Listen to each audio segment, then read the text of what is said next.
My husband did not give his mistress a ring.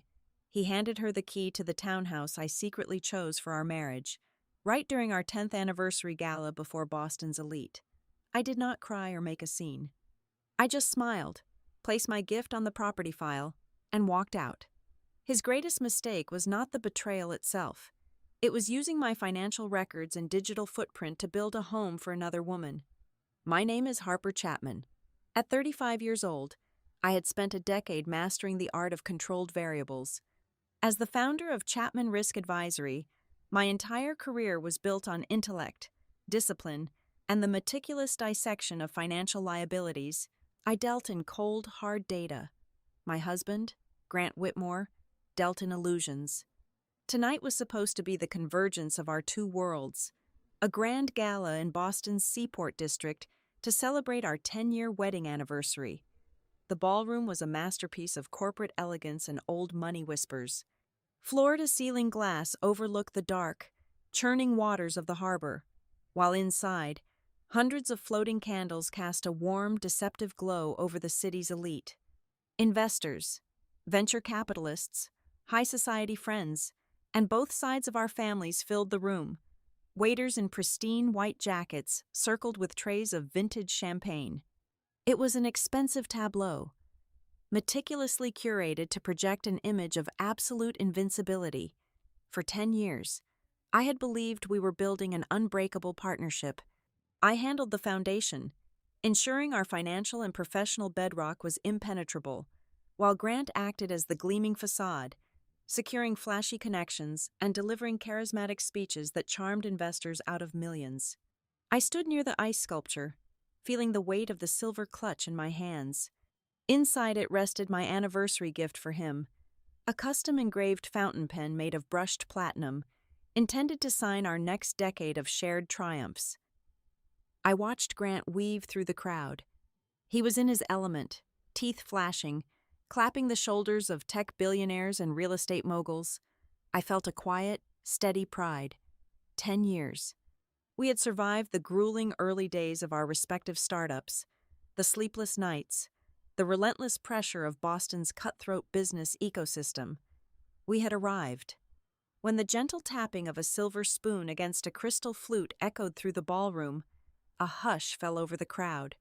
Grant stood at the center of the low stage, adjusting his tuxedo jacket with that practiced, effortless grace.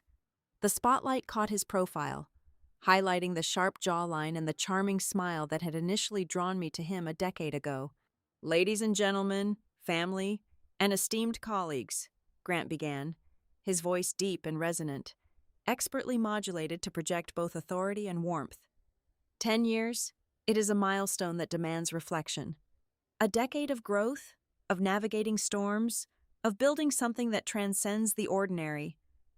I offered a small, polite smile, expecting the narrative to pivot toward our shared history, toward the sacrifices we had both made. That was the script. That was the expectation. But Grant paused. His gaze drifted past me, sliding over my head toward a cluster of tables near the front. When I look back at the past 12 months, Grant continued, the warmth in his voice taking on a strangely intimate timbre, I realize that true success is impossible without someone who fundamentally understands your drive. Someone who sees the architecture of your ambition and does not try to rein it in, but instead helps you build it higher. A subtle ripple of confusion moved through the crowd closest to me. Wives glanced at their husbands.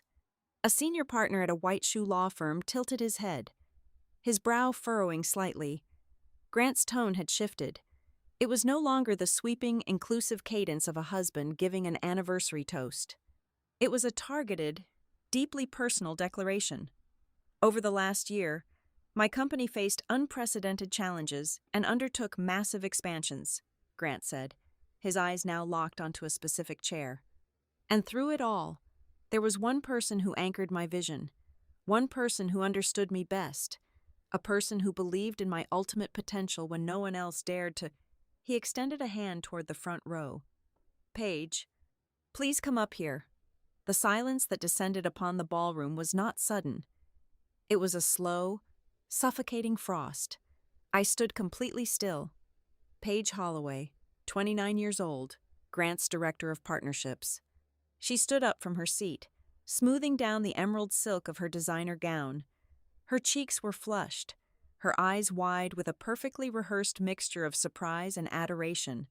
I watched her walk toward the stage, the rhythmic clicking of her stilettos sounding like a metronome ticking down the final seconds of my marriage. Every eye in the room darted between the stage and the shadowy corner where I stood. The investors, the board members, the society gossips, they all felt the drop in barometric pressure. This was not a tribute to a wife. This was an execution. Paige stepped up beside Grant. He placed a hand on the small of her back, a gesture so possessive and intimate it made the air in the room feel heavy and toxic. He motioned to his assistant, who quickly stepped out from the wings carrying a long, polished mahogany box. "Some milestones require more than words," Grant announced, his voice echoing off the glass walls. "They require a foundation, a space to cultivate the next chapter. Paige, for your unwavering loyalty, your brilliant mind, and for being the catalyst for my greatest achievements, I want to present you with a symbol of our new future." Grant opened the wooden box. Nestled inside on a bed of black velvet was an antique brass key, heavy and ornate, resting beside a thick leather-bound folio. My breath stopped, but my face remained an impassive mask. I recognized the embossed logo on the folio. I recognized the shape of that key.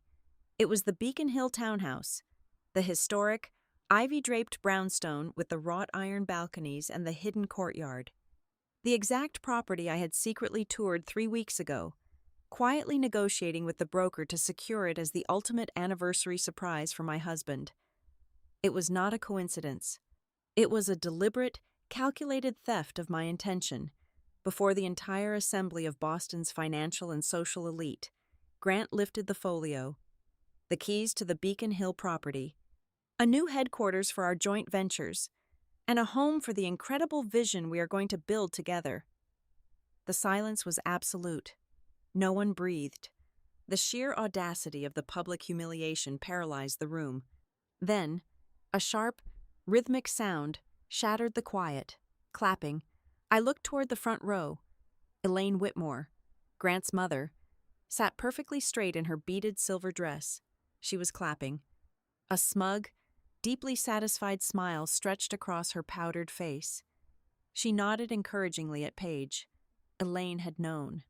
She had likely helped orchestrate this very moment, relishing the opportunity to replace the cold, calculating daughter-in-law with a younger, more malleable understudy. A hot flash of adrenaline surged through my veins, but years of crisis management kicked in instantly. The primitive urge to scream, to throw my champagne glass, to storm the stage and tear the emerald silk from Paige's shoulders was buried under a glacier of pure, crystalline logic.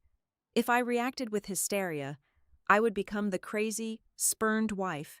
I would give them the dramatic climax they had engineered. I refused to be a participant in their theater. I unclasped my silver clutch. I withdrew the platinum fountain pen, its cool metal grounding me in the present reality. I stepped out of the shadows. The crowd parted for me instinctively, stepping back as if I were radioactive. The murmur of whispered shock died in my wake. I walked with measured, deliberate steps toward the stage. I did not rush. I kept my shoulders back, my chin level, my expression completely unreadable. Grant saw me approaching, and for a fraction of a second, the charismatic facade slipped. A flicker of genuine panic crossed his eyes. He had expected me to flee in tears or erupt in a rage that he could easily dismiss as unhinged. He had not prepared for absolute, silent control. I ascended the 3 low steps to the stage. Paige shrank back slightly, her hand instinctively clutching the mahogany box. I ignored her entirely. She was a symptom, not the disease. I stopped in front of Grant. I did not speak a single word. I simply looked at him. I looked past the tailored tuxedo and the charming smile, staring directly into the shallow, hollow core of the man I had spent a decade building up. I held his gaze until he was forced to look away, a microscopic concession of defeat. With slow, deliberate precision. I reached out. I bypassed the antique key and gently placed the engraved platinum fountain pen directly on top of the Beacon Hill property folio. The heavy metal made a dull, final thud against the leather. I gave him one last look, a silent promise of absolute destruction, turned on my heel, and walked away. I descended the stage and walked straight down the center aisle of the ballroom. I did not look at the investors. I did not look at Elaine Whitmore, whose clapping had abruptly ceased. I just kept walking, my footsteps echoing against the marble floor, loud and steady in the deathly quiet room. I pushed through the heavy brass handles of the venue's main exit. The cold Atlantic wind hit my face the moment the thick glass doors sealed shut behind me, muting the world I had just left behind. Standing alone under the harsh amber glow of the streetlights, the reality of the night settled into my bones. My marriage had not ended because of a cliché office romance. It had ended because Grant had decided to weaponize his infidelity.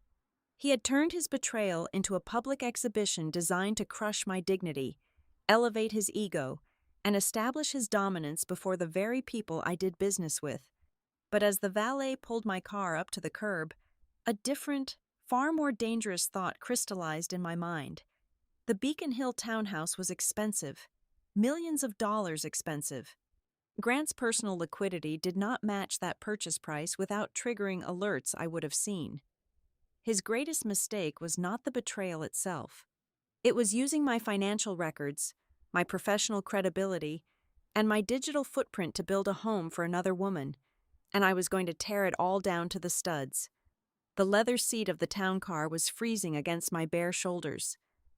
My phone illuminated the dark cabin, vibrating relentlessly in the cup holder.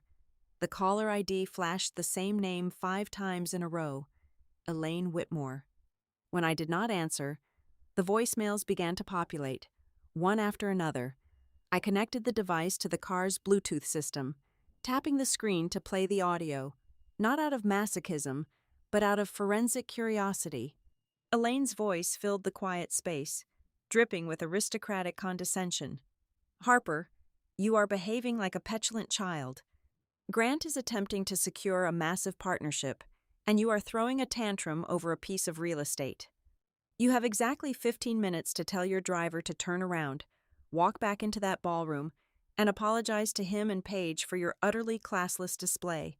Do not ruin this family's evening because you do not know how to handle high society dynamics." She left 3 more messages in the span of 10 minutes, escalating from passive-aggressive disappointment to outright threats regarding my professional reputation. I did not shed a single tear. I did not feel the familiar sting of a daughter-in-law desperately trying to be enough. Instead, I tapped the export button. I stored every audio file in an encrypted, date-stamped folder on my secure cloud drive and marked it as Exhibit A. A decade in risk management had taught me that arrogant people almost always trap themselves with their own words. They document their own malice because they are too confident to believe they will ever face consequences. Elaine was confirming that the entire spectacle was premeditated, and her complicity was now a matter of digital record. The moment the driver pulled up to our estate, I bypassed the grand foyer and walked straight into my private office.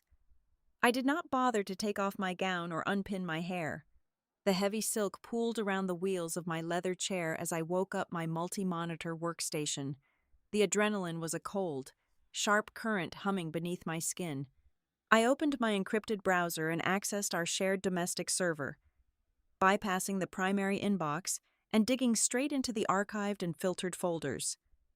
Grant was sloppy. He relied on his charm to cover his tracks, rarely double-checking his digital exhaust. It took me less than 12 minutes to find what I was looking for. Caught in a secondary spam filter was an automated notification from a boutique private lending firm based in Manhattan. The subject line read, "Bridge loan approval documents ready for signature."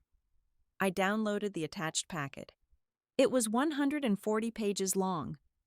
I scrolled past the cover sheet, past the property disclosures for the Beacon Hill townhouse, straight to the financial annex.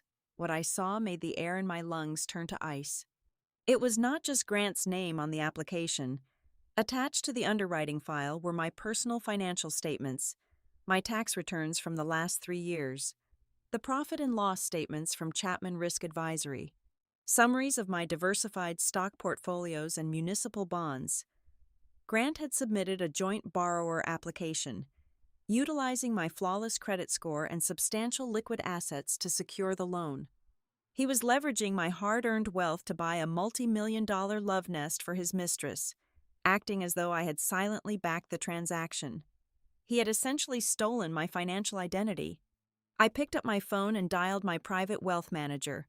It was 11:45 at night, but a client of my tier did not wait for business hours. He picked up on the third ring. "Marcus," I said, my voice entirely devoid of inflection, "I need you to place an immediate, hard freeze on all of my personal and business accounts. Initiate a maximum level fraud alert across all 3 major credit bureaus. Flag any pending inquiries, specifically anything related to real estate bridge loans or private equity lending. Harper, it is nearly midnight." "Has there been a breach?" Marcus asked, his tone instantly shifting into crisis mode. "A massive one," I replied. "I also need you to sever all automated clearinghouse links between my accounts and Grant's personal checking.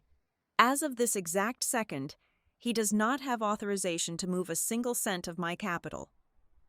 I hung up and immediately dialed my corporate attorney, instructing him to draft a cease and desist regarding the unauthorized use of my company's financial data by any third-party lender. I was building a fortress, brick by brick, and I was locking Grant on the outside, but I was not finished.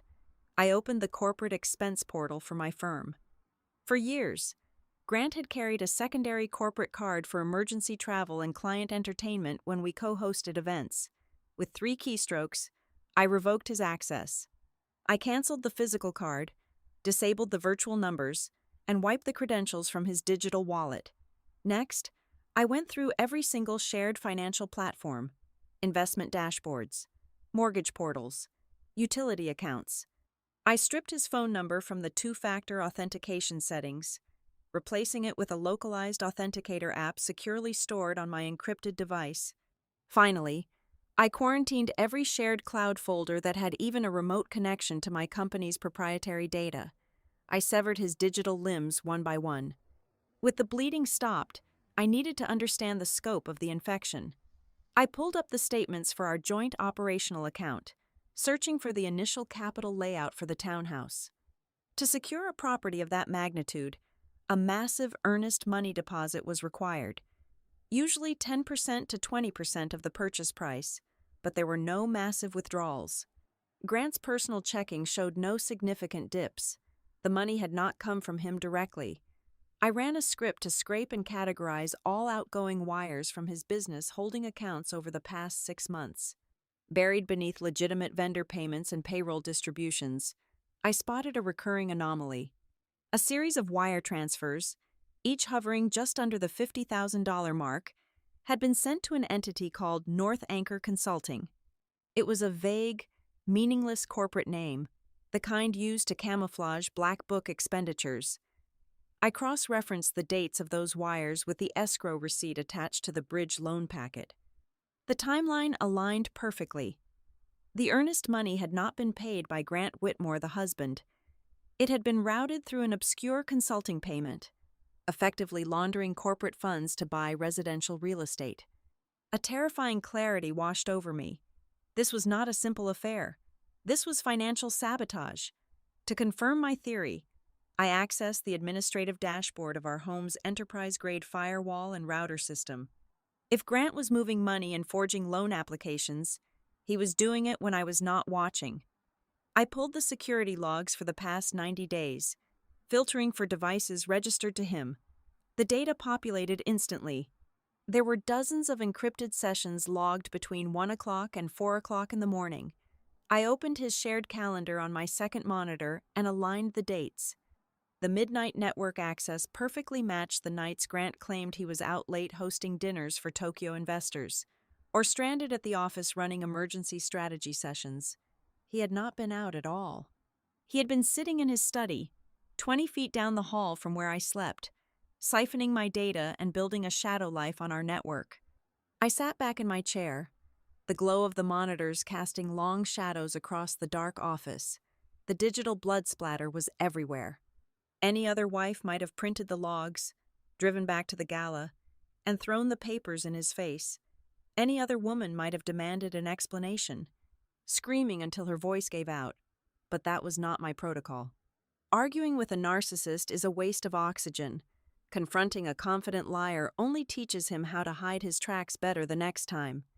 I looked at the intricate web of fraudulent loans, phantom consulting firms, and late-night digital theft. Grant thought he had won tonight. He thought he had outsmarted me, publicly disarming me so I would be too humiliated to fight back. He believed I was just a wealthy, compliant wife who would eventually sign whatever papers he placed in front of me to keep the peace. I reached out and quietly closed the laptop. The room plunged into absolute darkness. My rule was simple. I would not say a word. I would let him bask in his fabricated victory. I would let him continue to lie, continue to spend, and continue to sign his name on fraudulent documents.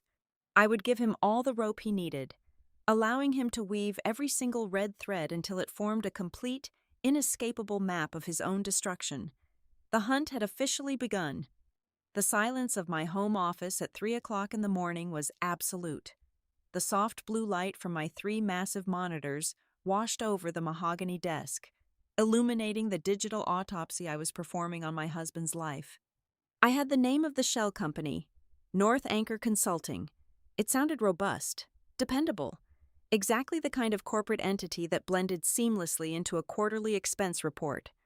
But in the world of risk advisory, names meant nothing. Data was the only currency that mattered. Because I had overseen the initial restructuring of Grant's firm 5 years ago, my administrative credentials for his enterprise software had never been revoked. He was always too focused on the spotlight to understand the plumbing of his own business. I bypassed the standard login portal and accessed the master ledger through the back-end database. I queried the vendor database for North Anchor Consulting. The results populated in a neat chronological spreadsheet. The company had no physical address listed, only a commercial mail receiving agency located in a strip mall in Delaware. There were no phone numbers, no names of managing partners, and no website linked to the vendor profile. It was a ghost. I opened the invoice history. Over the past 8 months, North Anchor had submitted 24 invoices. I scrutinized the line items. They billed for strategic demographic alignment, synergistic market research, and localized brand integration. It was pure corporate word salad. It was the kind of vague, intangible service that produced no physical deliverables, making it impossible for a casual observer to verify if any actual work had been performed. But it was the amounts that caught my attention. The numbers were remarkably precise: $49,500, $49,800, $49,950. Every single invoice hovered just inches below the $50,000 mark. I felt a cold smile touch the corners of my mouth. I knew exactly why that number was significant. When I helped draft Grant's corporate bylaws, I instituted a strict financial control mechanism. Any vendor payment of $50,000 or more required an automatic flag and a secondary sign-off from the Board of Directors Audit Committee. By keeping the invoices just under that threshold, the payments stayed within Grant's discretionary approval limit. It was a classic structuring technique, designed to siphon capital slowly and steadily without ever triggering the mandatory internal alarms. I dug deeper into the metadata of the ledger entries. Every financial system records exactly who inputs a request and who authorizes it. I clicked on the digital footprint for the very first North Anchor invoice. The alphanumeric employee identification code attached to the data entry belonged to the Director of Partnerships, Paige. She was the one generating the fake invoices and pushing them into the system. And the digital signature that approved the payout, bypassing any secondary review, belonged to Grant. They were operating a closed loop. She requested the money. He approved it, and the corporate treasury blindly paid it out. I needed to know where the money went after it hit the Delaware Shell Company. I could not directly access North Anchor's bank accounts without a subpoena, but I could trace the downstream flow through adjacent vendors. I pulled the property records for the Beacon Hill townhouse and checked the municipal permit database. An active interior renovation permit had been filed 2 months ago by a boutique firm called Elevate Staging and Design. I cross-referenced Elevate's billing accounts with Grant's corporate ledger. There were no direct payments from his firm to the staging company. But when I hacked into the open-source directory of Elevate's public client portal, I found a matching project code. The billing party for the Beacon Hill renovation was not Grant Whitmore. It was North Anchor Consulting. The pieces locked into place with terrifying precision. Grant was taking money from his company's investors, routing it through fake invoices generated by his mistress, and using that stolen capital to buy imported rugs, custom cabinetry, and velvet drapery for their secret townhouse. I returned to the massive bridge loan packet I had intercepted earlier. Grant had submitted my personal asset reports to the Manhattan lender to artificially inflate his net worth and secure the financing. But there was a missing link. To process a loan of that magnitude, the lender required verified, digitally signed tax transcripts.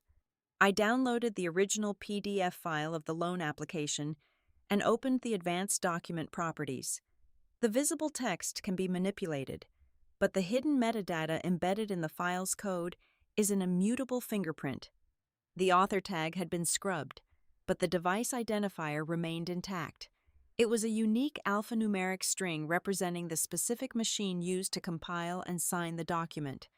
I logged into my home's commercial-grade internet router and ran a search for that specific machine address against our historical access logs. The system returned a match. The device was a tablet. It had connected to our guest wireless network on a Tuesday afternoon. Roughly 4 weeks ago, it had remained connected for exactly 3 hours and 45 minutes.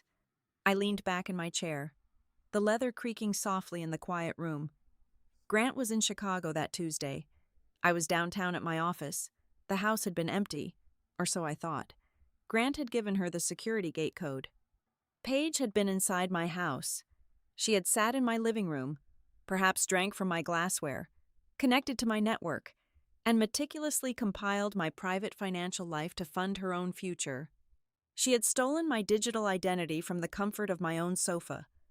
I opened a new tab and accessed the Human Resources directory for Grant's firm. I needed to establish the exact timeline. I scrolled through the personnel announcements until I found the press release detailing Paige's promotion. She was elevated to the role of Director of Partnerships exactly 8 months and 12 days ago. I checked the state registry records for Delaware. The articles of incorporation for North Anchor Consulting were filed exactly 14 days after her promotion. The first fraudulent invoice was submitted to the Treasury Department just 10 days after that. The picture was complete. This was not a cliché story of a successful man buying his mistress diamond tennis bracelets with his year-end bonus. This was an organized, systemic embezzlement operation. Grant had weaponized his authority, and Paige had acted as his willing accomplice. They had constructed a sophisticated machine to defraud his investors. Using fake vendors and falsified sponsorship files, it was wire fraud. It was corporate malfeasance on a federal level. If this were simply an affair, the worst Grant would face was a bitter divorce and a division of assets. But this was a crime. When this detonated, the blast radius would decimate everything connected to him. The board of directors would fire him, the investors would sue him, and the regulatory agencies would dismantle his life piece by piece. And I absolutely refused to let Chapman Risk Advisory become collateral damage. I did not reach for my phone to call him. I did not draft an angry text message. Confronting him now would only give him the opportunity to destroy the evidence, delete the servers, and concoct a plausible defense.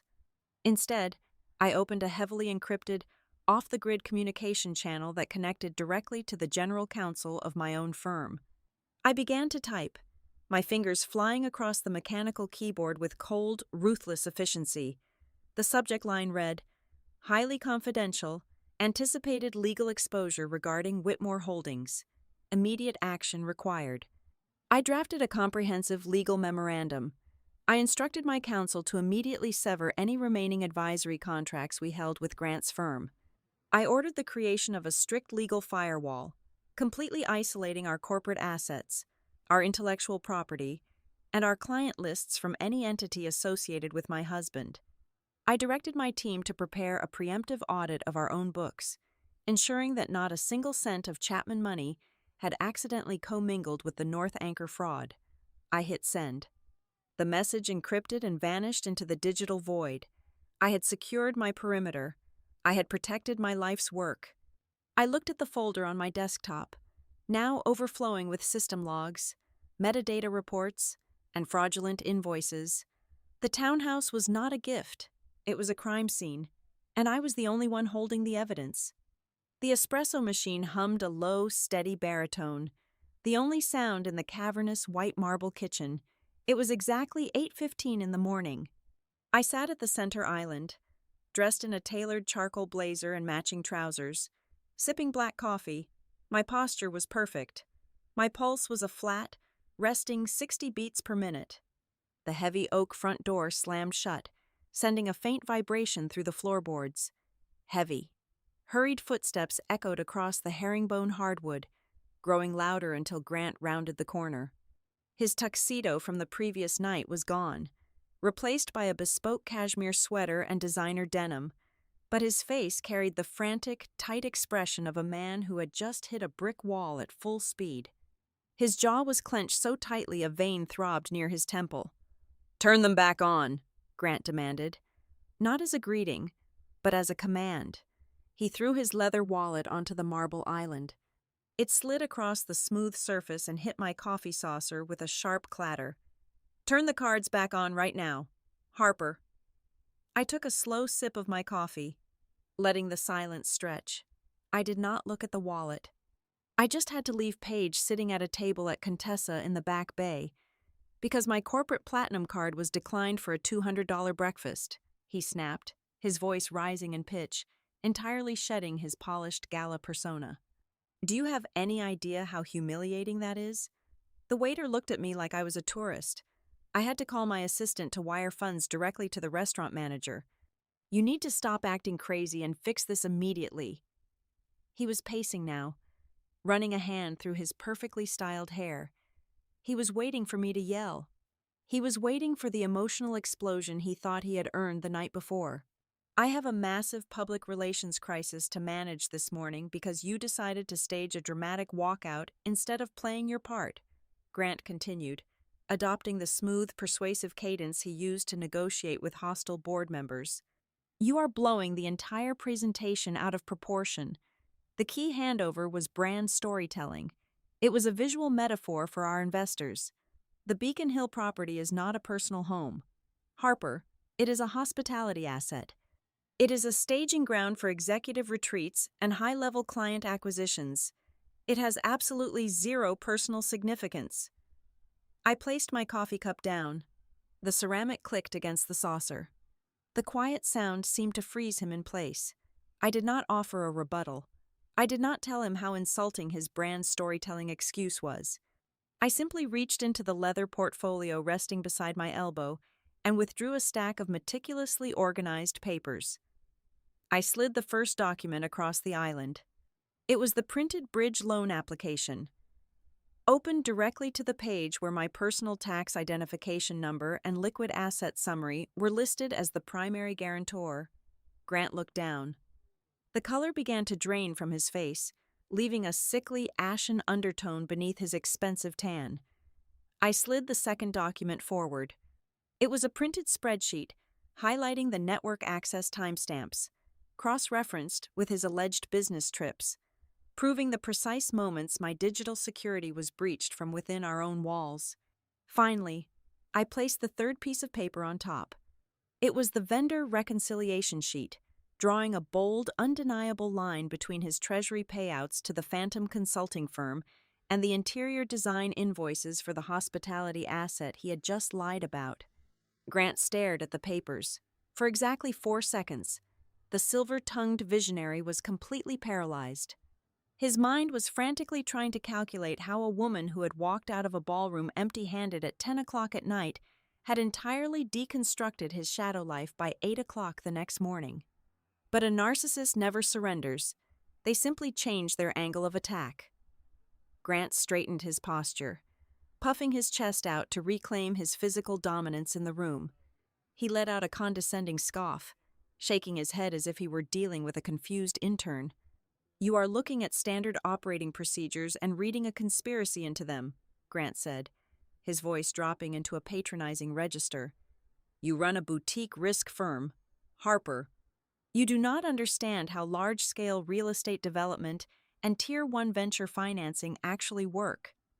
Capital has to be fluid. We use vendor structuring to expedite project timelines without getting bogged down in red tape. It is standard industry practice. If you actually understood the mechanics of my business, you would not be sitting here playing detective with my expense reports." "Good morning." The sharp, aristocratic voice sliced through the kitchen. I did not flinch. I did not even turn my head. I knew the cadence of those footsteps. Elaine Whitmore had let herself in through the side garden entrance, holding a designer handbag like a weapon. She walked directly to her son, placing a protective hand on his cashmere-clad arm, positioning herself as a physical barrier between us. "I warned you, Grant," Elaine said, her eyes narrowing as she looked at me. "I told you this is what happens when you marry a woman who treats a marriage like a balance sheet. Look at her, sitting there like a block of ice.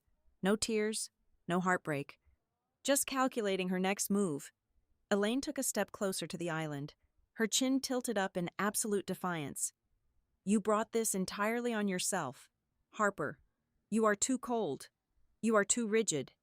You gave this family nothing but your ambition.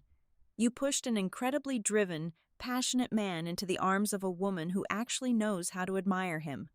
Paige understands how to nurture a man of Grant's stature.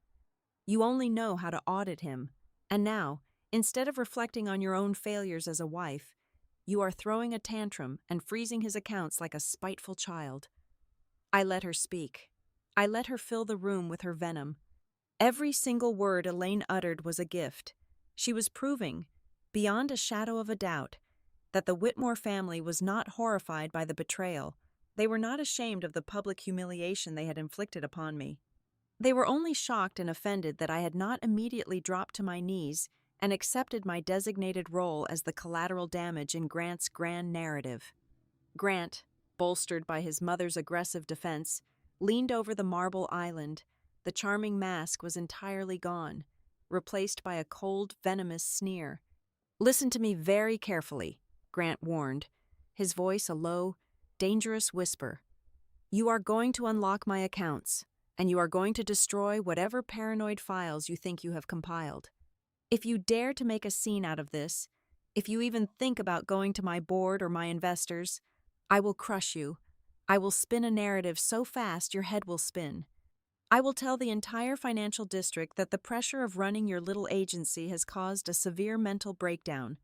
I will tell them you are unstable, clinically paranoid, and suffering from delusions driven by baseless jealousy. I will make sure every single client you have doubts your sanity before lunch. You will be ruined." He stood up straight, crossing his arms, waiting for my capitulation. He truly believed he had the upper hand. He believed his charisma and his family's societal weight could bulldoze over my data. I looked at Elaine, whose face was flushed with the thrill of the attack. Then I looked back at Grant. His eyes were wide with a frantic, desperate kind of power. I stood up. I did not rush. I smoothed a microscopic crease from my trousers. I picked up my coffee cup, walked over to the stainless steel sink, and poured the remaining dark liquid down the drain. The soft splash was the only sound in the room. I turned to face him, leaning my hips lightly against the counter. I looked into the eyes of the man I had spent 10 years of my life with. There was no anger in my chest. There was no sorrow. There was only the absolute, freezing vacuum of total clarity. "You are not afraid of losing me," I said, my voice so quiet, so perfectly devoid of emotion, that the sheer lack of it made the air in the kitchen feel thin and unbreathable. "You are only afraid of losing the right to use me." I walked out of the kitchen, leaving the fraudulent loan application and the damning network log sitting on the marble island, right next to his useless, deactivated credit cards. Within 24 hours of our kitchen confrontation, the Whitmore family deployed their chosen weapon: high society character assassination. They could not fight me on a ledger, so they moved the battlefield to the country clubs, the charity boardrooms, and the private dining tables of Boston. Mason Whitmore, Grant's older brother and a junior partner at a mid-tier lobbying firm, became the designated mouthpiece for their aggressive public relations spin. My phone began vibrating by noon the next day. A sympathetic client, the wife of a major real estate developer, called to delicately inform me that Mason had spent his entire morning working the phones. He was contacting our mutual acquaintances, planting a highly calculated narrative. According to Mason, I was suffering from severe financial control issues. He spun a tragic tale of a husband trying to build an empire while chained to a wife who had snapped under the pressure of running her own agency. He claimed I was actively trying to destroy Grant's career out of a paranoid, baseless jealousy over a standard corporate hospitality asset. They were laying the precise groundwork to label me as the hysterical, unhinged spouse.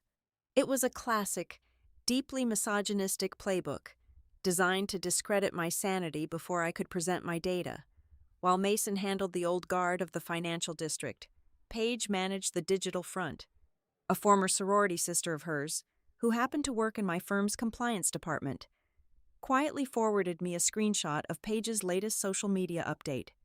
It was a perfectly filtered soft focus image of the antique brass key resting on a slab of imported marble. The caption was a masterclass in passive-aggressive provocation, unlocking new chapters and building empires with the visionary.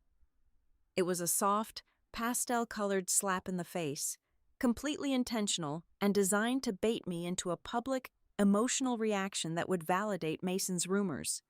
I did not engage. I simply saved the high-resolution image, noted the exact timestamp, and added it to the master evidentiary dossier. Grant, meanwhile, was growing desperate in the shadows.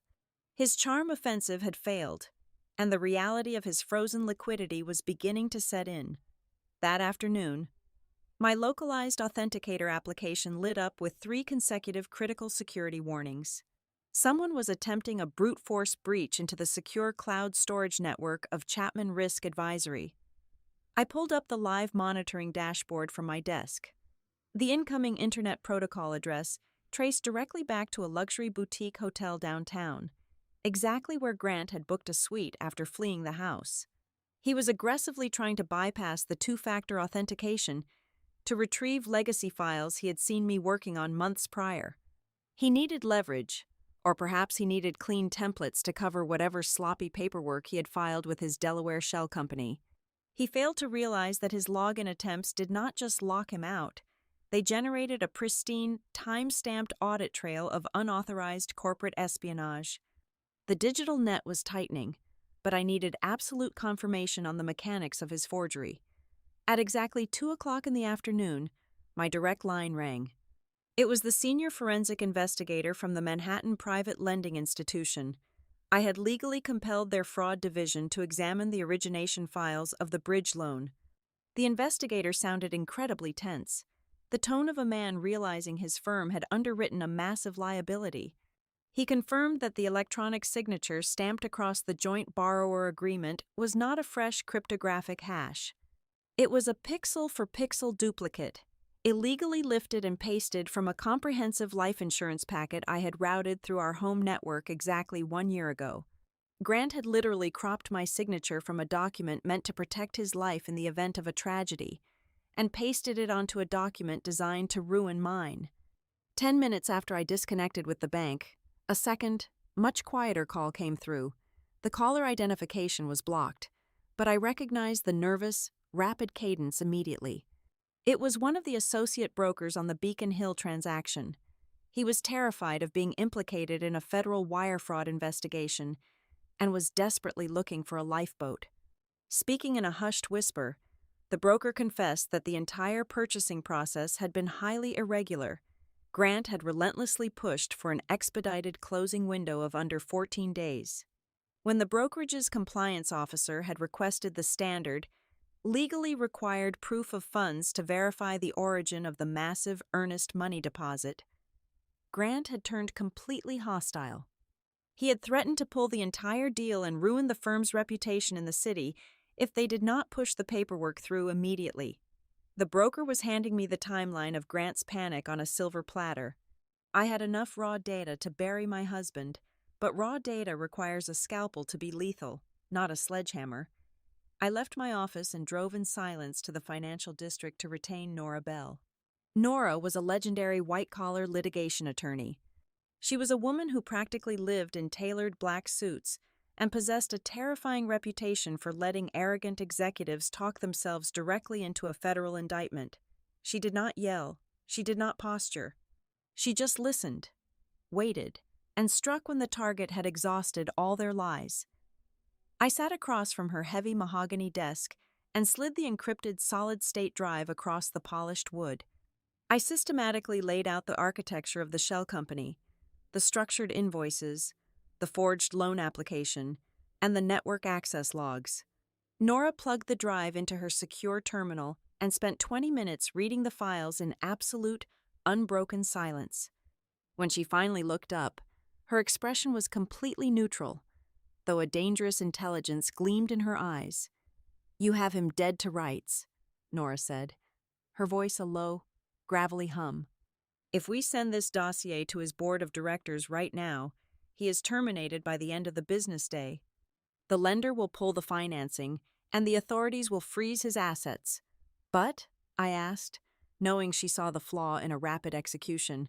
"But that is too clean," Nora replied, leaning back in her leather executive chair. "If you strike now, while he is cornered in a hotel room, he will claim temporary insanity. He will blame the mistress. He will tell his board he was under extreme personal duress, that it was a temporary commingling of funds, and that he intended to pay every cent back. He will leverage his family's connections to settle quietly."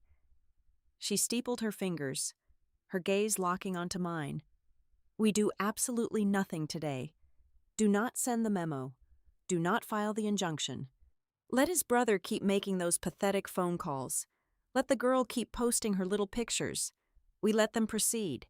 Men like your husband do not lose because they lack intelligence. Harper. They lose because they are absolutely convinced they are still winning. We need him to commit further. We need him to take this stolen asset and publicly bind himself to it in front of witnesses he cannot buy off." I understood her strategy instantly. It was the exact philosophy I applied to severe risk assessment. You do not interrupt an adversary when they are making a fatal mistake. You let the hazard mature until its containment becomes a mathematical impossibility. I agreed to her terms, signed the retainer agreement, and returned to my secure office. The waiting game was the hardest part of the equation, but patience is simply cold anger channeled into supreme discipline. My patience paid off exactly 48 hours later. I was monitoring the quarantined inbox I had set up to catch any residual traffic from Grant's locked-out accounts. A notification popped up on my secondary monitor. It was a calendar invitation, accidentally forwarded by a junior administrative assistant who was still using an old, synchronized distribution list that Grant had forgotten to purge. I opened the email. It was an internal, highly exclusive invitation drafted by Grant himself. He was organizing a private, invitation-only cocktail preview event at the Beacon Hill townhouse for the upcoming weekend. The guest list was attached. It included his most critical venture capital partners, high net worth donors, and key stakeholders from his firm. He was framing it as an intimate, exclusive look at his visionary new hospitality asset before its official launch. I stared at the screen, a chilling sense of absolute finality washing over me. He was not just hiding the stolen money in the walls of that house. He was about to host a party inside it. He was planning to serve expensive champagne to the very people whose funds he had embezzled to buy the imported floorboards they would be standing on. He was about to push himself completely over the edge, walking right into the center of the trap, and I was going to make sure the door locked permanently behind him. The sky above the Boston harbor turned a bruised, metallic purple by 7 o'clock on Friday evening. I remained at the head of the conference table in my glass-walled office, the city lights reflecting off the polished mahogany. I was not plotting a scene. I was running a surveillance operation. 3 miles away, tucked into the cobblestone incline of Beacon Hill, my husband was turning a crime scene into a social debut. Using his executive privilege, Grant had orchestrated a semi-private cocktail reception at the townhouse. He billed it as an exclusive preview for Tier 1 stakeholders and select venture partners, framing the property as the crown jewel of his firm's new hospitality initiative. In reality, it was a coronation. It was the official introduction of his new life, funded entirely by my credit and his company's stolen capital. I did not drive to the property. I did not stand on the sidewalk in the freezing wind, staring up at the glowing windows like a discarded wife. I sat in a perfectly climate-controlled room and watched the entire evening unfold in high definition through a stream of encrypted messages. My first informant was the property's private concierge, a man I had tipped very generously during my initial secret tours of the building. He texted me a series of photos from the lobby. They showed Paige standing at the base of the grand staircase, wearing a backless ivory dress, holding a glass of vintage champagne. She was playing the role of the visionary hostess, greeting investors with a practiced, breathless charm. Hovering just behind her right shoulder was Elaine. My mother-in-law held a crystal flute, nodding approvingly at Paige's interactions, visually vetting the new daughter-in-law and signaling to the old money guests that this transition carried the family's official blessing. My second stream of intelligence came from two minority partners at Grant's firm. They were men who respected the ruthless efficiency of Chapman Risk Advisory and felt deeply uncomfortable being forced into a domestic theater production masquerading as a corporate mixer. They discreetly recorded short video clips from the corners of the living room, sending them directly to my secure number. I expanded a video on my central monitor. The camera panned across the parlor. I recognized the hand-knotted Persian rugs, the mid-century modern velvet sofas, and the towering arrangements of white orchids. The spread on the dining table featured imported caviar, artisanal cheeses, and cases of Bordeaux. To the untrained eye, it was a spectacular display of Grant's impeccable taste and endless resources, but my eyes were highly trained. I cross-referenced the visual data with the vendor spreadsheets I had pulled from the treasury system. The boutique catering service pouring the wine, the florists who arranged the orchids, and the luxury staging company that supplied the velvet sofas all shared a common denominator. Every single one of those vendors had been funneled through the North Anchor Consulting shell account. Grant was not just hiding his embezzled funds in the walls of the townhouse. He was physically serving the stolen money on silver platters to the very people he had robbed. As I cataloged the vendor violations, a new alert flashed on my screen. It was an encrypted email originating from a burner address, but the sender identified himself immediately in the first line. It was a junior accountant from Grant's finance department. He was a 24-year-old kid who had realized he was being used as a pawn in a federal crime and wanted to secure immunity before the ship sank. Attached to the email was a compressed folder containing 6 portable document format files. I opened them one by one. They were internal Treasury requisition forms, all bearing Grant's digital signature. But it was the timestamps that made my blood run cold. They were dated for the morning immediately following the anniversary gala. The junior accountant explained in the body of the email that Grant had stormed into the office at 9 o'clock that morning, demanding the creation of retroactive invoices to cover massive gaps in the hospitality budget. He was desperately trying to patch the holes in his ledger, backdating expenses to justify the sudden drain of capital. This revelation shifted the entire paradigm. The gala had not been a moment of reckless, impulsive ego. The backdated invoices, combined with the months of shell company transfers, proved that Grant had meticulously planned the entire sequence. He had spent half a year building the townhouse as a prop.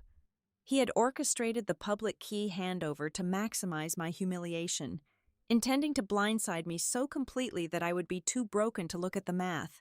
He wanted to elevate Paige publicly while leaving me holding the financial bag. I picked up my phone and dialed Nora Bell. She answered on the first ring. "I am sending you a locked data packet. I told her, my voice echoing slightly in the empty boardroom. It contains live footage from the property, vendor cross-references, and a sworn statement from a whistleblower in his accounting department with backdated invoices. I need you to initiate a strict chain of custody protocol immediately. Hash every single file. Log the metadata on a secure server. I want an immutable digital fingerprint on every piece of evidence so that when this detonates, no one on his legal team can ever claim we fabricated or tampered with the timeline. Understood, Nora replied, the sharp clicking of her keyboard audible through the speaker. I am locking it down now. The file integrity will be bulletproof. I hung up and returned my attention to the incoming media. One of the minority partners had just sent a new, minute-long video. The camera was angled low, capturing Grant standing by the marble fireplace. He was holding court with 3 senior venture capitalists, his face flushed with wine and absolute arrogance. I turned up the volume on my speakers. The ambient noise of the party faded into the background as Grant's voice cut through the audio track.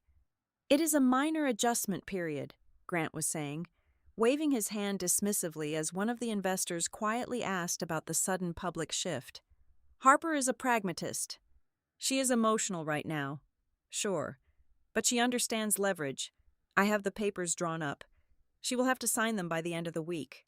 He took a sip of his wine, leaning casually against the mantelpiece. He smiled, a terrifyingly confident expression that made my stomach turn to ice. She will sign, Grant reiterated, his voice dripping with condescension. Because at the end of the day, Harper cares about her little agency more than anything else. She is terrified of public conflict. She does not want a war in front of the board. She will take the quiet exit. I paused the video. Grant's smiling face froze on my high-definition screen. He thought my silence was surrender. He mistook my tactical withdrawal for cowardice. He truly believed that I was so afraid of damaging my professional reputation that I would quietly absorb the financial ruin and the public humiliation just to avoid a boardroom confrontation.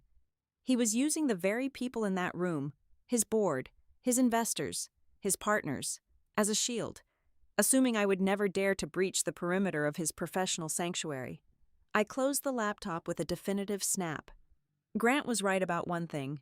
I did care about my agency. I cared about the spotless reputation I had built over 10 grueling years. But he was catastrophically wrong about my fear of a war. I stood up, adjusting the cuffs of my silk blouse. I looked out the window at the sprawling grid of the Boston financial district. He wanted to play his final hand using his board of directors as leverage. I decided right then that I would grant him his wish. The final act of this marriage would not take place in a therapist's office, or across a kitchen island, or through passive-aggressive legal letters. It was going to happen in his sanctuary. It was going to happen under the fluorescent lights of an executive boardroom, right in front of the very people he was using to legitimize his betrayal. I was going to let him build his throne out of stolen money, and then I was going to burn the entire building down while he was sitting on it. By Monday morning, the digital landscape of my husband's impending ruin was fully mapped out across the walls of Nora Bell's secure conference room. We had spent the entire weekend tearing North Anchor Consulting down to its absolute foundation. What we uncovered was not simply a convenient shell company used to hide a mistress. It was a masterclass in corporate audacity and systemic fraud. The entity possessed 0 actual personnel. Its entire digital footprint consisted of a single, poorly coded landing page populated with stock images of generic glass skyscrapers and mission statements that meant absolutely nothing. The registered corporate address was not a prestigious suite in a financial hub. It was a commercial mailbox at a discount shipping center situated between a dry cleaner and a fast food franchise in suburban Delaware. But the registered agent who signed for that obscure mailbox was not a phantom. Nora utilized her firm's proprietary investigative databases to pull the state tax registry. The agent was listed as the sole proprietor of a tiny, relatively unknown public relations agency operating out of Brooklyn. I recognized the name immediately from the extensive background check I had run on my husband's new partner. The registered agent was Paige's former college roommate. This singular data point changed the entire narrative. The 29-year-old woman was not merely an opportunistic beneficiary of a wealthy man's stolen capital. She was a fully integrated, operational linchpin. She had personally sourced the proxy, established the untraceable mailing address, and actively facilitated the laundering of corporate funds. I pulled up the itemized invoices that Paige had systematically submitted to the Treasury Department over the last 8 months. I placed them side by side on the glass table with a separate, much thicker stack of documents I had extracted from the public relations archives of my husband's firm. This second stack consisted of formal, highly detailed funding proposals he had personally presented to a major urban conservation fund earlier that year. He had spearheaded a high-profile philanthropic initiative designed to revitalize historic, low-income districts across the city, successfully raising millions in donor capital. I grabbed a red marker and began drawing bold lines between the two sets of documents. The language was not just similar, it was identical. Entire paragraphs describing synergistic community development, architectural heritage preservation, and structural modernization had been lifted verbatim from the philanthropic proposals and pasted directly into the fraudulent North Anchor invoices. The reality was nauseating. He had not just stolen from his wealthy venture capitalists. He had actively diverted charitable donor funds meant for community revitalization and used them to buy antique brass fixtures, imported Italian marble, and premium catering services for his private, exclusive preview party. He had turned a celebrated philanthropic initiative into a personal slush fund to finance his infidelity. But the final discovery of the morning was the one that turned my cold, calculated anger into a lethal, unwavering focus. I was reviewing the extensive vendor compliance packet he had submitted to his internal audit committee to originally approve the shell company as a legitimate payee. To successfully bypass the mandatory due diligence checks, a new vendor must demonstrate a verifiable history of industry stability and corporate backing. Embedded deep within that portable document format file, right on page 42, was a document that made the breath catch in my throat. It was a comprehensive capability deck belonging to my own agency. It was a slightly older version, dating back 3 years, but it contained all of our proprietary risk assessment methodologies, our highly confidential client success metrics, and my own detailed professional biography. He had quietly slipped my company's pristine credentials into the appendix of the North Anchor application. He had deliberately commingled our brands, using my flawless professional reputation and the heavyweight authority of my firm's name to guarantee the approval of his fraudulent shell company. He had effectively, and without my knowledge, made my agency an unwitting guarantor for his federal embezzlement scheme. Nora stood on the opposite side of the glass conference table, her arms crossed tightly over her tailored black suit. She looked at the red lines connecting the fake invoices to the stolen donor funds, and finally at my compromised corporate deck. "This is no longer just an ugly, high-net-worth divorce," Nora stated, her voice dropping into a register of absolute terrifying gravity. "This has crossed the threshold into federal criminal territory. Once this information leaves this secure room, the blast radius will be catastrophic. You are looking at an immediate, emergency intervention by his board of directors. The corporate liability insurers will freeze all operational capital. The private lenders will call their multi-million-dollar notes due immediately. And within 72 hours, state and federal financial regulators will be tearing his entire life apart." She leaned forward, placing both hands flat on the cold glass. "If we file the injunction right now, today, we win. But it will be incredibly messy. He will scramble. He will hire a crisis team, destroy the physical servers, and point the finger squarely at the girl. He will claim he was manipulated."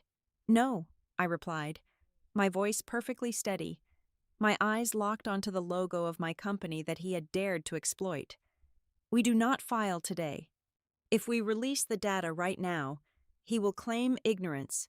He will say it was a massive clerical error, a terrible misunderstanding orchestrated by an overzealous subordinate.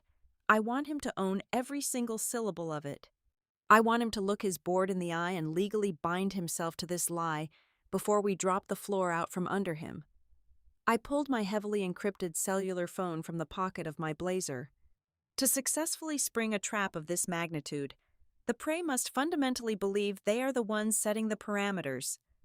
I opened my direct message thread with him. For 3 entire days, I had completely ignored his frantic threats and his brother's aggressive public smear campaign. Now, it was time to play the exact role they had scripted for me. I needed to be the exhausted, broken wife who simply wanted the nightmare to end.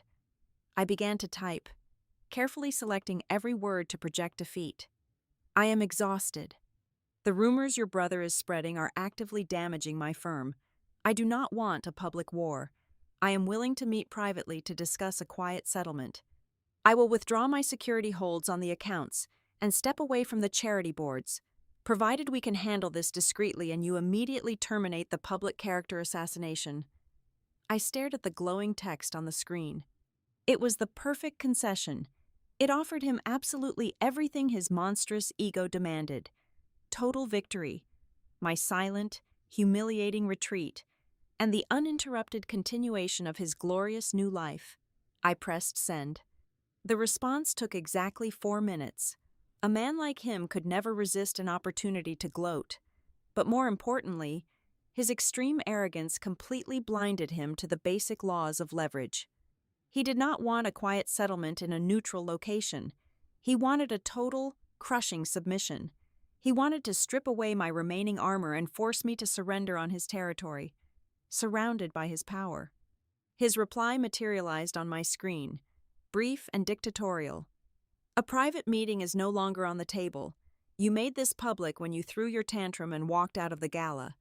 We will finalize the settlement tomorrow at 10 o'clock in the morning.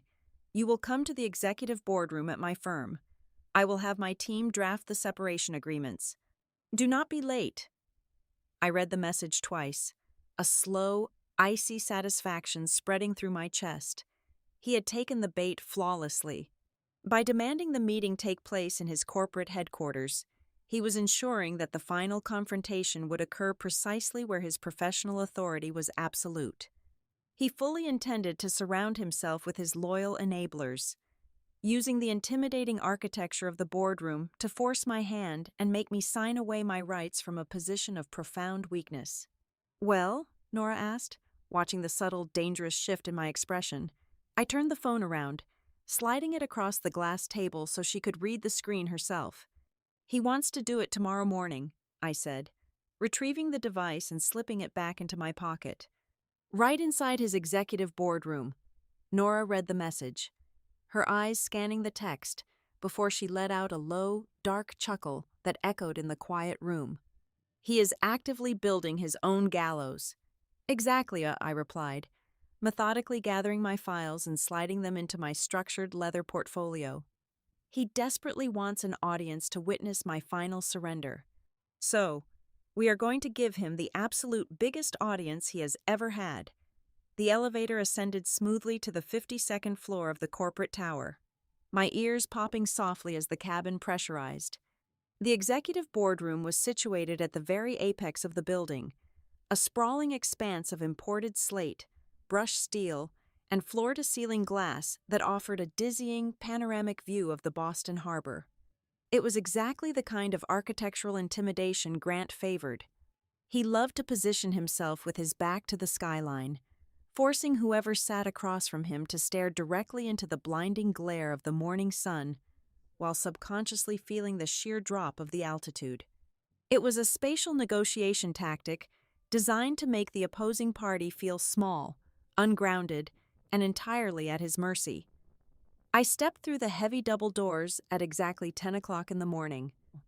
The room was deathly quiet, insulated against the howling wind outside. I did not wear the armored, structured power suits I typically reserved for hostile takeovers. I chose a minimalist, dark slate gray suit with no jewelry, my hair pulled back simply, my face stripped of its usual sharp makeup. Tucked under my arm was a single, impossibly thin black leather folio.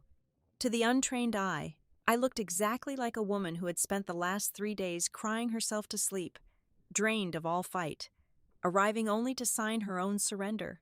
That was precisely the illusion they needed to see.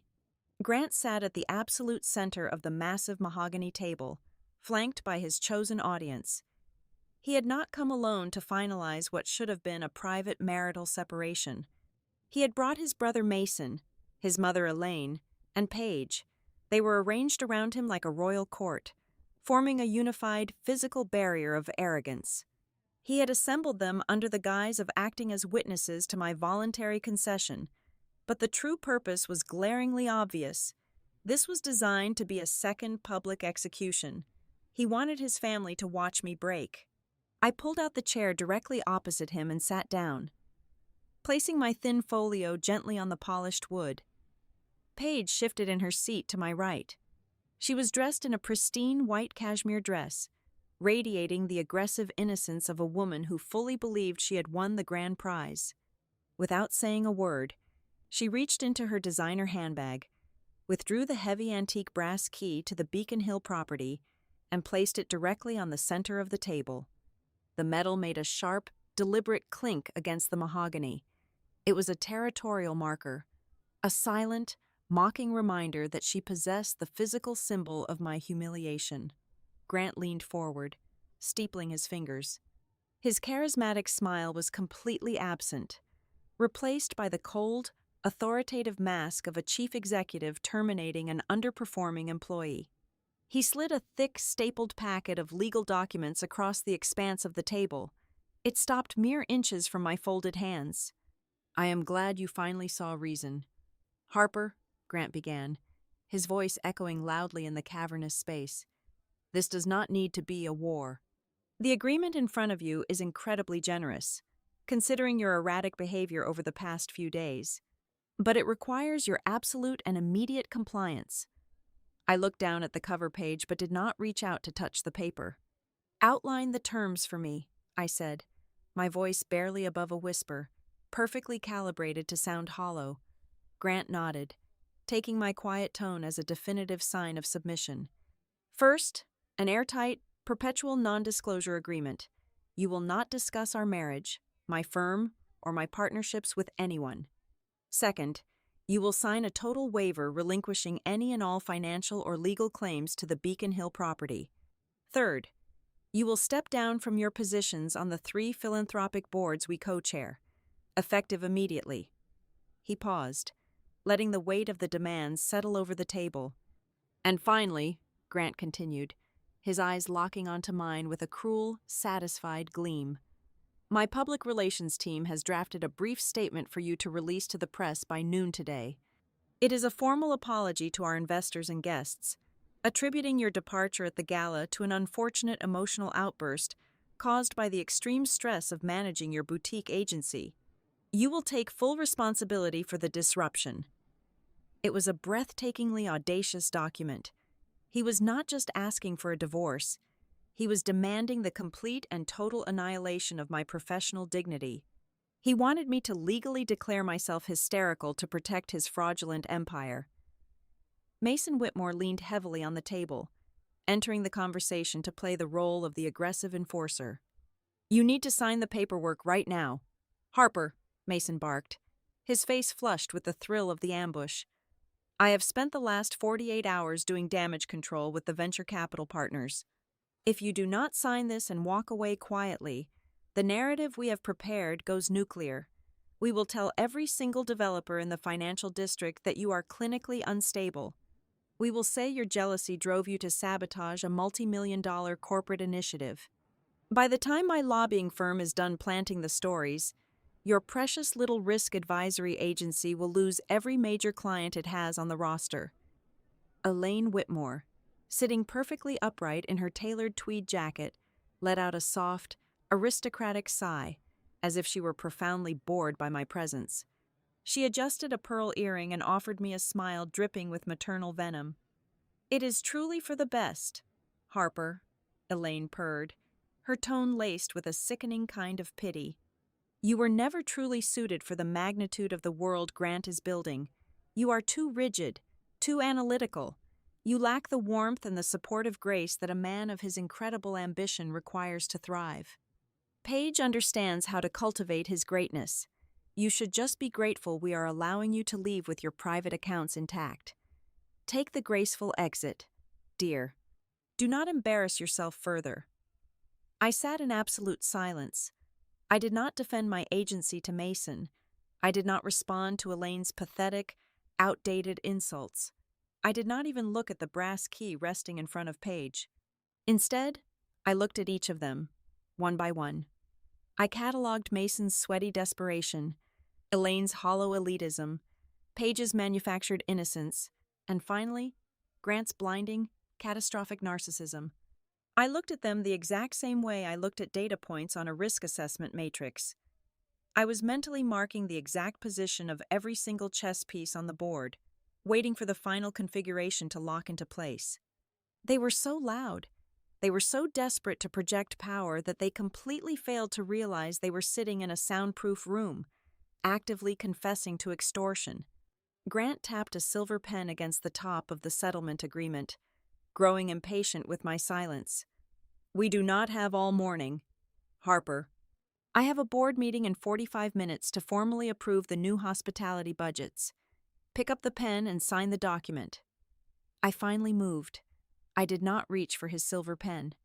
I slowly reached out and placed my hand flat on top of the incredibly thin leather folio I had brought with me. I let my shoulders relax, straightening my spine until my posture was absolutely perfect. The illusion of the broken, defeated wife evaporated from the room in a single, terrifying second. The temperature in the boardroom seemed to plummet. Mason stopped leaning on the table. Elaine's smug smile faltered. Grant's eyes narrowed, a microscopic flicker of confusion breaking through his authoritative facade. I looked directly into Grant's eyes, my expression a mask of pure, absolute zero. Before I touch this agreement, I said, my voice no longer a hollow whisper, but a sharp, resonant blade cutting cleanly through the heavy air of the executive suite. I have exactly one question for you, Grant, and I want you to answer it clearly for the record.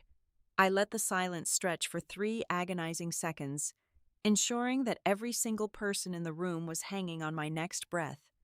Are you absolutely sure, I asked, pronouncing every single syllable with lethal, forensic precision, that you want to repeat, right here, in front of all these witnesses, that the Beacon Hill townhouse, the associated vendors, and the entire cash flow funding this new chapter of yours are entirely 100% legal? Grant did not even flinch. The sheer magnitude of his hubris provided him with an impenetrable armor against reality. He leaned back in his plush leather executive chair, a condescending smirk playing on his lips, treating my question like the desperate, pathetic grasping of a defeated woman who was completely out of her depth. Every single dollar is accounted for, Grant stated, his voice ringing with absolute, unshakable certainty. Every vendor is fully compliant with our corporate treasury protocols. The acquisition of the hospitality asset was executed perfectly within the legal frameworks of this firm. You are simply trying to weaponize your bruised ego and spin a narrative of financial conspiracy because you cannot accept the reality of our separation. Everything is entirely legal. Paige leaned closer to him, emboldened by his unwavering confidence.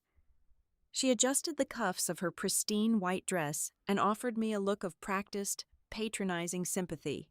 I merely executed my professional duties as the director of partnerships, Paige chimed in, her voice dripping with artificial sweetness. The property acquisition was a mature, strategic business decision for the new chapter of the firm. I facilitated the vendor contracts precisely as instructed. It has absolutely nothing to do with whatever dirty money fantasies you're inventing to cope with your heartbreak. Mason let out a harsh, barking laugh that echoed loudly off the glass walls. Stop stalling and sign the paper. Harper, he sneered, rapping his knuckles aggressively against the mahogany table. You are embarrassing yourself. I have spent the last 48 hours doing damage control, and my patience is gone. Just sign the settlement and keep whatever tiny shred of dignity you have left before we destroy it entirely. At the far end of the table, Elaine sat perfectly rigid, her chin tilted upward, her hands folded neatly in her lap. She looked exactly like an ancient monarch preparing to oversee the final, bloody abdication of a rival queen. waiting eagerly for the ink to dry on my total surrender. I did not break eye contact with my husband. Slowly, I reached into the pocket of my blazer and withdrew my cellular phone. I did not attempt to conceal my actions. I placed the device squarely in the center of the table, right next to his ridiculous settlement agreement. With a deliberate, measured tap of my index finger, I activated the voice recording application.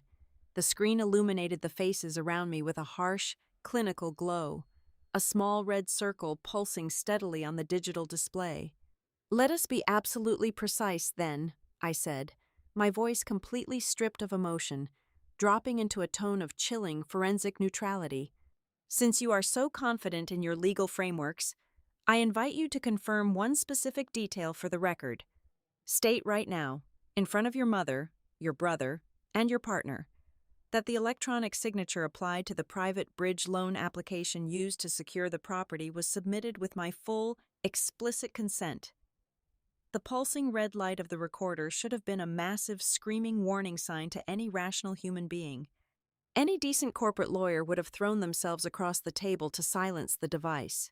But Grant was completely intoxicated by his perceived dominance. He saw the recording device not as a trap, but as my pathetic attempt to salvage a moral victory for my future divorce attorney. He wanted to crush me so completely that he would happily lie on the record just to prove his absolute power over the narrative. "You knew about the financing from the very beginning," Grant declared, leaning into the microphone, his voice booming with fabricated authority. "We discussed the asset allocation months ago. You gave me full authorization to utilize our joint portfolio for the underwriting process, and you approved the digital signatures. You are only changing your story right now because your feelings are hurt and you want to cause a scene to punish me. You consented to every single signature and every single vendor." The trap was set. The jaws had snapped shut. He had just committed federal perjury, fraud, and misrepresentation on a crystal clear, high-definition audio file, completely voluntarily. I unclasped the thin black leather folio resting in front of me. I did not pull out a counter-settlement. I did not pull out a tearful letter of apology. I extracted exactly 2 pieces of paper. The first was the printed access log from the property concierge, detailing the exact times and dates Page and Grant had entered the building under the guise of fake vendor meetings, proving their physical presence during the timeline of the fraud. The second was a single, highly condensed timeline sheet mapping the exact flow of cash from the charitable donor funds, through the shell company, straight into the staging and renovation accounts. I placed the 2 sheets of paper face up on top of his settlement agreement. It was my final warning. It was the absolute last opportunity for him to look at the data, read the vendor names, and realize that he was walking blindfolded into a minefield of his own creation. Grant actually scoffed. He glanced down at the papers, but his extreme arrogance prevented him from actually absorbing the catastrophic information printed on them. His ego rationalized the evidence in real time, convincing himself that these were simply isolated documents I had somehow scavenged. A weak, pathetic intimidation tactic from a woman who lacked the courage and the capital to actually use them. Instead of panicking, he grabbed his heavy silver pen. He flipped to the final addendum page of his settlement document, which formally ratified all of his verbal statements, confirmed the legality of the asset acquisition, and bound him to his own lies. He slashed his signature aggressively across the bottom line. He pushed the thick packet back toward me, the black ink still gleaming wet under the harsh boardroom lights. "Your turn," Grant commanded, leaning back in his chair with a triumphant, victorious exhale, crossing his arms over his chest. I looked at his fresh signature. I looked at the pulsing red light of the recording application. I reached out and stopped the recording. The red light vanished. I picked up my phone, sliding it smoothly back into my blazer pocket.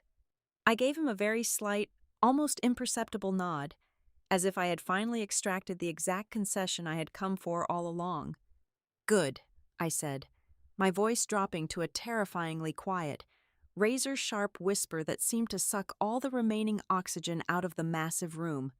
"I just needed you to lie one more time in writing." Grant's triumphant smile faltered for a fraction of a second. Mason opened his mouth to deliver another insult, but the words never materialized. Before Grant could process the absolute finality of my statement, before Paige could gloat about her brass key, and before Elaine could let out another condescending sigh, a deafening sound shattered the quiet tension of the room. The heavy double doors of the executive boardroom did not open with the soft, apologetic click of an administrative assistant bringing a fresh pot of coffee. They swung open with a massive, echoing crash, hitting the rubber stoppers on the glass wall with the violent force of a battering ram. The manufactured silence in the room evaporated instantly. Grant snapped his head toward the entrance, the arrogant smirk melting completely off his face, replaced by a pale mask of sudden confusion. Paige gasped out loud, her hands instinctively clutching the edge of the mahogany table. 4 people stepped over the threshold, moving in a synchronized, unrelenting formation of absolute corporate destruction.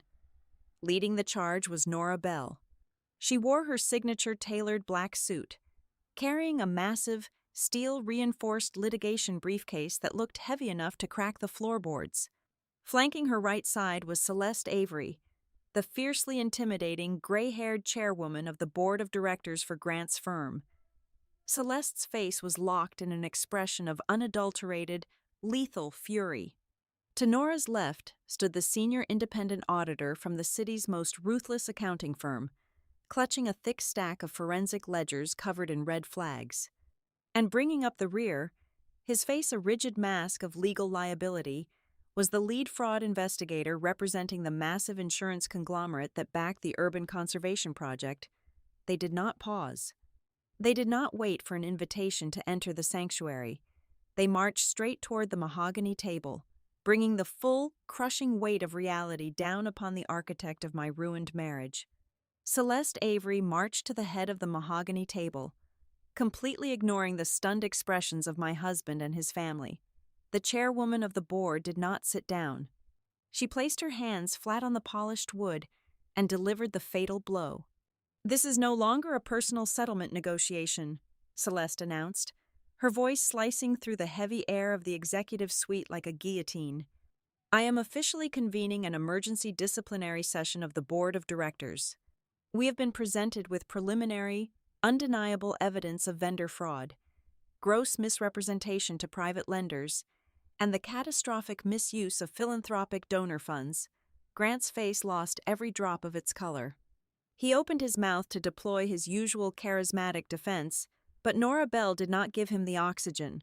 She walked straight to the media console embedded in the wall. Within seconds, the massive high-definition screen behind Grant illuminated, casting a harsh blue glare over his shoulders. It displayed a terrifyingly clear, irrefutable cash flow diagram. "Let us trace the capital," Nora stated, her gravelly voice commanding absolute attention. She picked up a laser pointer, guiding the room through the anatomy of the crime. She traced the flow of capital directly from the Urban Conservation Project accounts to the North Anchor Consulting shell entity. From there, the red line splintered, bleeding out to luxury staging companies, elite event furnishings, premium catering, and finally, settling directly onto the Beacon Hill property and the personal luxury expenses of Grant and his partner. The senior independent auditor stepped forward, slamming his thick red-flagged ledger onto the table. He did not mince words. He laid out the digital forensics.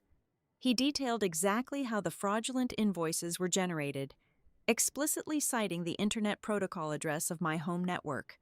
He exposed the highly illegal, unauthorized integration of Chapman Risk Advisory's proprietary corporate deck into the vendor approval packets. "Furthermore," the auditor continued, glaring down at Grant, "you utilized your wife's personal financial identity without any legal authorization to secure a multi-million-dollar private loan, artificially inflating your asset column to bypass underwriting scrutiny." The fraud investigator representing the massive insurance conglomerate was next. He stood with his arms crossed, his expression radiating absolute institutional hostility. "The incident has already been escalated to our Federal Compliance Division," the investigator confirmed. "We have officially warned the Manhattan Lending Institution, regarding the fraudulent origin of your earnest money and the severe misrepresentation on your joint application. The closing on the Beacon Hill townhouse has been frozen immediately. The capital is locked. The walls completely collapsed. The brilliant, visionary executive vanished, leaving behind nothing but a terrified, cornered thief. Grant panicked. His survival instinct overrode any lingering loyalty or manufactured romance. He spun around in his plush leather chair and pointed a trembling finger directly at Paige. "She did this," Grant stammered, his voice cracking, entirely shedding his polished baritone. "She was the director of partnerships. She is the one who sourced the vendors and managed the regional accounts. I just signed the administrative paperwork she put in front of me. I had absolutely no idea the funds were being diverted." It was a breathtaking display of cowardice. But Nora Bell was a predator who loved watching her prey squirm. She smiled a cold, terrifying smile. Nora tapped her tablet. The crisp, high-definition audio file of Grant proudly confessing his complete control over the finances during our kitchen confrontation played over the boardroom's surround sound speakers, as his own arrogant voice echoed off the glass walls. Nora tossed the printed login logs, the internal Treasury emails, and pointed directly to the settlement agreement Grant had aggressively signed exactly 3 minutes ago. Paige was the first to completely shatter. The illusion of her triumphant new chapter evaporated. Her pristine white cashmere dress suddenly looked like a straitjacket. She burst into hysterical tears, her hands covering her face, the polished, confident persona dissolving into pure, unadulterated terror. "He told me to do it," Paige sobbed, her voice echoing shrilly in the room. She pointed right back at the man she had proudly stood beside at the gala. "He gave me the paperwork.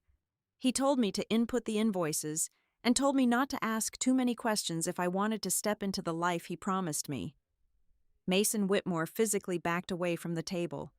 His face was devoid of color, his mouth clamped completely shut. He realized with terrifying clarity that his aggressive lobbying firm would be thoroughly investigated and publicly tainted by association. Elaine Whitmore was practically paralyzed in her chair. The smug, aristocratic monarch was dead.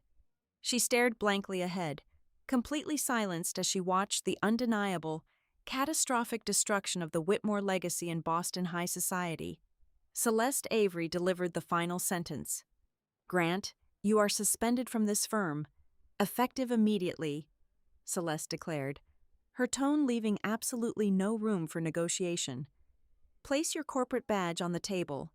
Your access to all building facilities, treasury accounts, and digital networks has already been revoked. Paige, you are placed on unpaid administrative leave pending a full criminal investigation. Every single file in this room is being turned over to outside counsel and the appropriate federal authorities." Celeste looked down at the antique brass key resting mockingly on the mahogany table. "And that exclusive little preview party you hosted at the property this past weekend? That will serve as supplementary evidence of you utilizing a disputed, fraudulently acquired asset for personal aggrandizement." 6 months passed. The fallout was absolute, surgical, and entirely public. Grant was completely unhireable. He was drowning under a mountain of civil lawsuits layered on top of a sprawling federal wire fraud investigation. Paige had entirely vanished from the corporate partnership circle, retreating quietly to whatever small town she originally came from, her career permanently destroyed by her own ambition.